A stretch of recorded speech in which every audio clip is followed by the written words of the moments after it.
Happy Friday, UESF members. As we wrap up Teacher Appreciation Week, I hope you received well-deserved celebrations and gestures of appreciation and solidarity.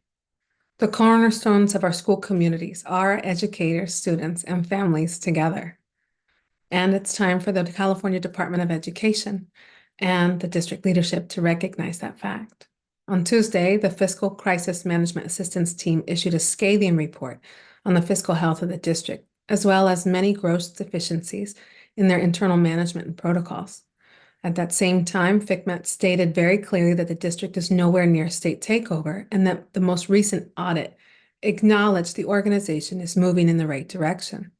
That statement's important, and together as a union, we are still fighting for the schools our students deserve on multiple fronts.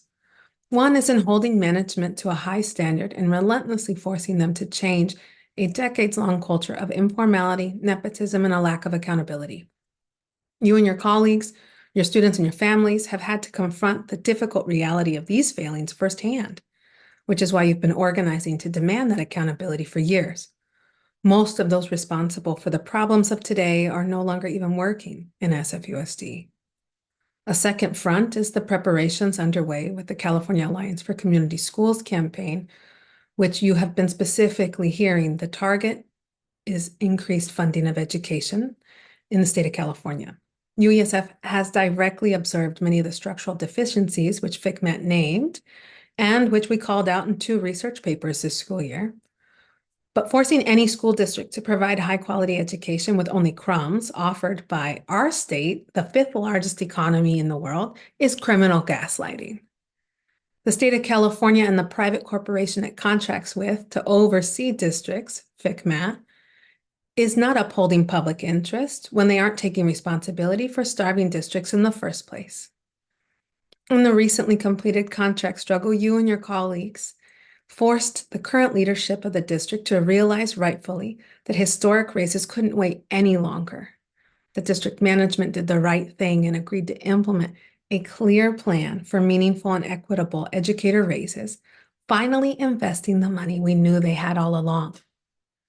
Your union has not stood idly by, simply blaming every district leader for the consequences of the last 20 years of mismanagement, which we're currently feeling. Both Payday Loans and Pumpkin Patches and Restructure It Right, those 2 research papers, offer solutions to the current crisis of the district, including cutting back central office positions, managing their properties, improvement to special education, reorganization of the enrollment center, and in all cases, naming the staff accountable to reaching those outcomes.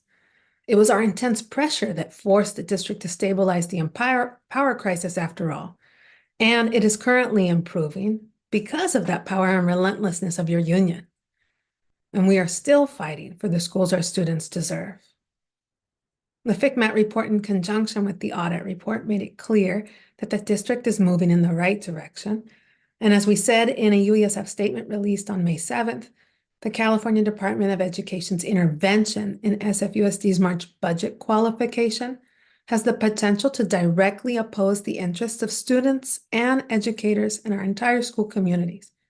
It's in our students' best interest to have educators ready and to educate in August of 24-25 school year.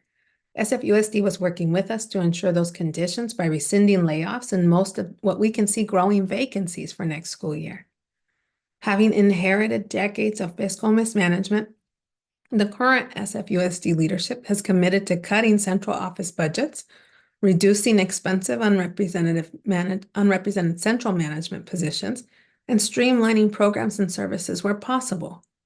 You and your school site colleagues must continue to focus on building power at sites where we set our eyes on next year's bargaining.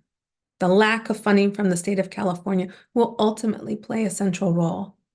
And to wrap up this school year, join your union siblings from across the district on May 18th at a membership conference at John O'Connell High School, where we will also hold a membership recommendation meeting for the Board of Education candidates. There are 4 seats up, and that's the majority of the board. Electing members that reject privatization, defend public education, and support our fight for the schools our students deserve is critical to the next contract. Your participation is what makes your union strong, and a strong union is what's transforming San Francisco Public Schools for the better. Enjoy your weekend.